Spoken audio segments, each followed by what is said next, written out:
This video will walk you through the removal process of the auger and replacement of the water seal on a Scotsman residential SCN60 ice machine.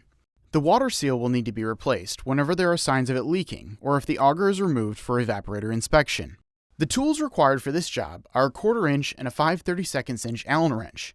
T-handle or socket type is recommended. A Phillips head screwdriver, 12 inch or longer is recommended, food grade silicone, rubbing alcohol, and a replacement water seal. In addition, a DIY sling will be used to support the freezer assembly during the job. To start, press and hold the power button for 3 seconds to shut off the machine. Turn off the water supply and disconnect power or unplug the machine. Inside the machine, remove the drain plug to drain the water from the reservoir and evaporator. Reinstall the plug once the machine has drained completely. An ice machine installed under a counter will need to be removed so that the top panel can be taken off to access the ice making system. Remove the top panel. Begin to disassemble the freezer assembly by rotating the ice sweep counterclockwise and removing the ice sweep. Remove the ice chute by gently lifting up.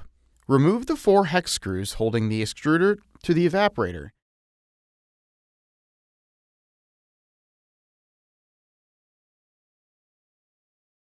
And then remove the extruder by lifting straight up. Remove the bin wall by unscrewing the 2 thumb screws and lifting it out. Disconnect the 2 orange wires running to the water level sensor. Disconnect the water supply to the reservoir and then remove the reservoir by removing the screws securing it to the machine. Remove the back panel.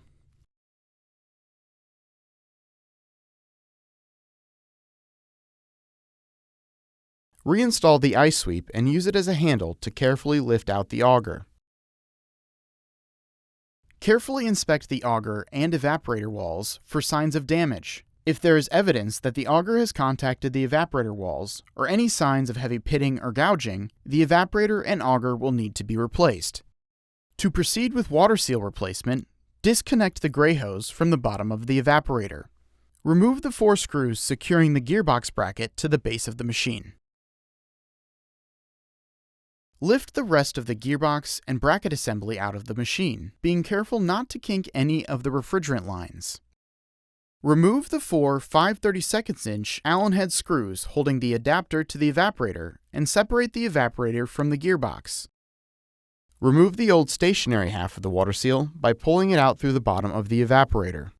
Install the new water seal in the bottom of the evaporator by gently pushing it up approximately 1/4 inch. Avoid touching the inner ring of the water seal with fingers or sealant. Use rubbing alcohol to wipe off the inner ring if touched. Position the gear reducer underneath the evaporator. This will force the stationary half of the water seal into the correct location. Reinstall the 4 Allen screws to secure the adapter to the evaporator. Remount the gear reducer to the base and secure with the original screws.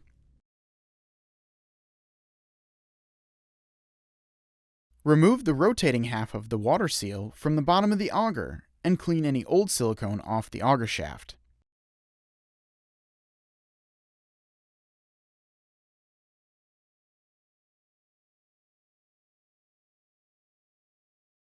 Add a small bead of food-grade silicone to the shoulder of the auger and slide the rotating half of the water seal onto the auger, rubber side up and all the way against the shoulder. Being careful to not touch the mating surface of the water seal, force the seal onto the sealant as far as it will go.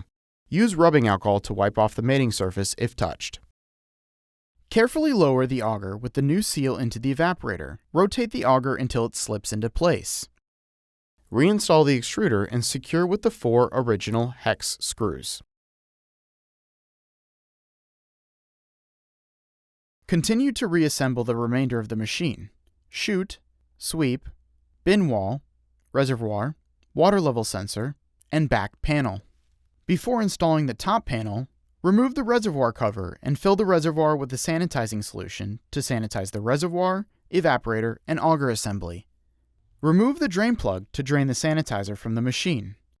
Reinstall the drain plug. If the machine was pulled from under a counter for the job, return the machine to its permanent location.